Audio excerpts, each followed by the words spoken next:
आदर्श शिक्षा मित्र welfare association लगातार प्रयास कर रहा है कि किसी भी तरह से शिक्षा मित्रों की समस्याओं का हल हो जाए और इसको लेकर लगातार संघ कार्यक्रम भी करता आया है। जैसे 20 जुलाई बीआरसी, 25 जुलाई काली पट्टी बांधकर विरोध प्रदर्शन, 12 अगस्त को जिला बेसिक शिक्षा अधिकारी कार्यालय स्तर पर भी कार्यक्रम किया गया है और अब चौथे चरण के अनिश्चितकालीन कार्यक्रम जो कि लखनऊ में है 5 सितंबर को है, उसको लेकर तैयारियां जोरों शोरों से चल रही हैं और इस कार्यक्रम को लेकर सभी आम शिक्षा मित्र भी काफी ज्यादा उत्साहित है। सभी शिक्षा मित्रों का कहना है कि जो सभी संगठन शिक्षा मित्रों के लिए काम कर रहे हैं वो एक साथ आ जाएं और एक साथ अपनी लड़ाई को लड़े। इसको लेकर हमने आदर्श शिक्षा मित्र वेलफेयर एसोसिएशन के प्रदेश महामंत्री उमेश पांडे से टेलीफोनिक वार्ता की तो उन्होंने बताया कि उन्होंने हाल ही में एक मीटिंग की है जिसमें यह रणनीति बनाई है कि अगर सभी शिक्षा मित्र एक साथ आ जाएंगे तो शिक्षा मित्रों की समस्याएं जल्द से जल्द समाप्त हो सकेंगी, क्योंकि सभी शिक्षा मित्रों की समस्याएं एक है तो अलग अलग लड़ाई करने से अच्छा है कि हम एक साथ सरकार के सामने अपनी समस्याओं को रखें और इससे सरकार के ऊपर असर भी ज्यादा पड़ेगा। और इसी के साथ उन्होंने 12 अगस्त को लखनऊ में एक मीटिंग रखी है जिसमें सभी प्रदेश अध्यक्षों को आमंत्रित किया है और सभी संगठन के पदाधिकारियों को आमंत्रित किया है, जिसमें वो एक साथ आने की बात करेंगे और आगे की रणनीति तय करेंगे कि 5 सितंबर का कार्यक्रम कैसे ज्यादा जोरदार किया जा सकता है। और उन्होंने ये भी बताया कि उनका उद्देश्य सिर्फ और सिर्फ वास्तविक रूप से आपसी एकता, कार्यक्रम में अनुशासन, आम राय, समान मांग पत्र और सबको साथ लेकर चलने की ही भावना है। उमेश पांडे ने आम शिक्षा मित्रों के लिए भी एक संदेश दिया। उनका कहना है कि सभी शिक्षा मित्रों से अनुरोध है कि अपने परिवार, वर्तमान और भविष्य को संरक्षित करने का अंतिम अवसर मानते हुए लखनऊ आने की तैयारी जारी रखें और एक एक शिक्षा मित्र को जो किन्हीं कारणों से अभियान का हिस्सा नहीं बनना चाहते उसे भी हर हाल में लखनऊ लाने का काम किया जाए। तो आप देख सकते हैं कि किस तरह से 5 सितंबर की तैयारियां जोरों शोरों से चल रही हैं। हर एक संगठन पूरा प्रयास कर रहा है और हर एक शिक्षा मित्र यही चाह रहा है कि अब सारे संगठन एक साथ आ जाए और इसको लेकर सकारात्मकता भी देखी गई है, क्योंकि कई संगठनों से बातचीत करने पे यह नजर आया है कि सभी लोग कहीं ना कहीं एक साथ आने की तैयारी में है और 5 सितंबर का कार्यक्रम एक जोरदार कार्यक्रम होने वाला है और सभी शिक्षा मित्र एक साथ हुंकार भरने वाले हैं। आगे देखना होगा कि 5 सितंबर के कार्यक्रम के बाद शिक्षा मित्रों की समस्याओं का हल होता है या फिर सरकार फिर से उन्हें एक बार आश्वासन दे देती है। फिलहाल अटल टीवी की टीम ने आदर्श शिक्षा मित्र वेलफेयर एसोसिएशन के प्रदेश महामंत्री उमेश पांडे से टेलीफोनिक वार्ता की। उन्होंने क्या कुछ कहा आप भी सुनिए। उमेश जी, आपका हमारे चैनल अटल टीवी पे बहुत बहुत स्वागत है। जी, आपका बहुत बहुत धन्यवाद। 22 या 25 जुलाई हो या 12 अगस्त हो, आप लोगों का कार्यक्रम काफी जोरदार रहा है, तो अब 5 सितंबर को लेके क्या कुछ तैयारियां चल रही हैं? बिल्कुल, 5 सितंबर का कार्यक्रम भी मेरा जोरदार रहेगा। मैं शिक्षक हूँ, एक शिक्षक की मर्यादा को रखते हुए जी अपना हम कार्यक्रम करेंगे।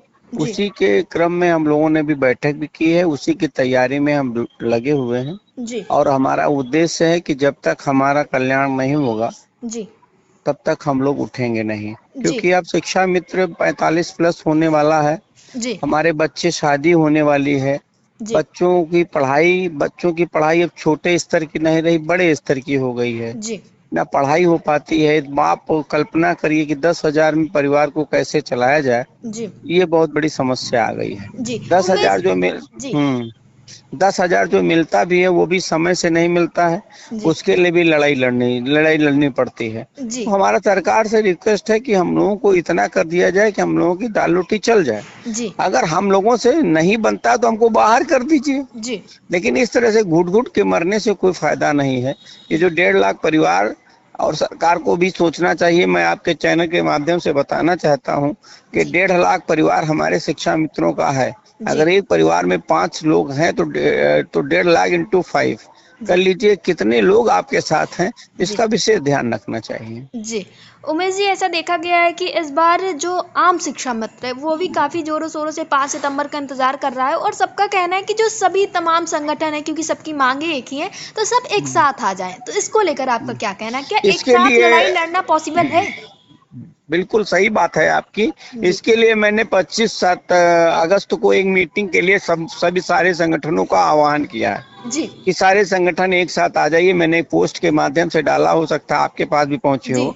उसमें साफ साफ जितने भी प्रदेश अध्यक्ष हैं, जितने भी, अगर कोई एक भी प्रदेश अध्यक्ष स्वयं खाली मतलब स्वयं ही प्रदेश अध्यक्ष है, अगर उसकी कार्यकारिणी भी नहीं है तब भी वो प्रदेश अध्यक्ष है, तो जो भी है शिक्षा मित्र का जो भी नेता है, जितने प्रदेश अध्यक्ष हैं, हमने सबसे हाथ जोड़ करके निवेदन किया कि 25 तारीख को आइए और बैठ करके नियम बनाइए, टीम बनाइए, कैसे क्या होगा। तो ये हमने सबको जो है बुलाया है और बुलाने के बाद एक चूंकि अगर मान लीजिए एक स्टेशन तो एक ही है तो तमाम गाड़ियां अगर एक स्टेशन पर एक ही समय में आ जाएंगी तो लड़ जाएंगी ना।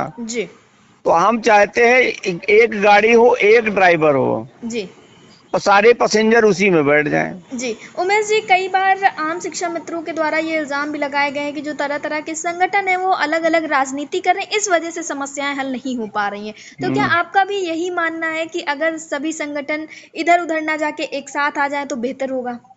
देखिए, ये तो बात सही है कि एकता में बल होता है। जी ठीक है, ये आपने भी सुना है, हमने भी सुना और देखा भी है। जी लेकिन रही बात राजनीति की, तो राजनीति करने वाले कौन है ये शिक्षा मित्र को सोचना चाहिए। जी हम तो बता रहे हैं, मैं बिना शर्त के समर्थन दूंगा। जी अगर मैं आपके चैनल के माध्यम से बताना चाहता हूँ जी अगर वो कहेंगे मैं मंच पे बैठूंगा, वरना मैं आम शिक्षा मित्र की बात बैठूं, क्योंकि मैं सबसे पहले शिक्षा मित्र हूँ, बाद में महामंत्री हूँ। जी मैं बैनर पोस्टर की लड़ाई नहीं लड़ता हूँ। आपने देखा होगा 20 फरवरी 2022 को कार्यक्रम जो रामाबाई में हमने रखा था, उस कार्यक्रम के लिए देखिए पोस्टर बैनर की कैसे लड़ाई लोग लड़ रहे थे। शिक्षा मित्र को ये सोचना चाहिए। हम और एक और मैं प्रार्थना करना चाहता हूँ सभी संगठनों से कि गले मिलो, गले पड़ो नहीं। जी दोनों में अंतर होता है। जी गले मिलिए, दिल खोल के मिलिए और उसके बाद अपनी अपनी राजनीति करिए। जी लेकिन अगर आपको ऐसा करना, हमारा काम दिखावा नहीं है। हम तो आपको ये बताने देना चाहते हैं, शिक्षा मित्र जो कहेगा, जहाँ पे खड़े होने के लिए हमसे कहेगा, मेरा संगठन वहाँ शिक्षा मित्र के साथ खड़ा रहेगा। जी। उमेश जी, आप अपने शिक्षा मित्र साथियों को क्या कुछ संदेश देना चाहेंगे 5 सितंबर के लिए, क्योंकि ये समय ऐसा है कि तरह तरह की बातें होने लगती हैं जिससे नकारात्मकता भी फैल सकती है। तो ऐसे में आप सभी शिक्षा मित्रों को क्या कहना चाहेंगे जिससे चीजें सकारात्मक रहे और 5 सितंबर का कार्यक्रम काफी अच्छा रहे? जी हाँ, मैं आपके चैनल के माध्यम से अपने सभी प्रिय शिक्षा मित्रों से ये कहना चाहता हूँ कि आप लोग अपने न्याय पंचायतवार मीटिंग करिए। जी संख्या आपकी होगी और समर्थन आपका होगा।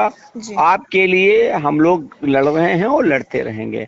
आप लोग बिल्कुल मतलब अलग ना, ये ना सोचिए कि सब संगठन अलग अलग हैं। इसी को लेकर के मैंने 25 तारीख को एक बैठक बुलाई है। उस बैठक में मैं उसके बाद में फोन से के माध्यम से भी सबसे बात करूंगा और बुलाऊंगा, बैठ करके रणनीति बनेगी। लेकिन समस्या इस बात की आ जाती है शिक्षा मित्र, क्योंकि असली है संख्या। आप लोग न्याय पंचायतवार, हम सभी अपने पदाधिकारियों से निवेदन करते हैं आपके चैनल के माध्यम से कि आप लोग न्याय पंचायतवार मीटिंग करिए, मीटिंग करके सबको जागरूक करिए और सबको लखनऊ लाने का काम करिए। यहाँ पे जो भी बातें हैं हम लोग बैठ करके आपस में समझ लेंगे। जी। उमेश जी, अटल टीवी से जुड़ने के लिए बहुत बहुत धन्यवाद। बहुत बहुत आपको भी बहुत बहुत धन्यवाद।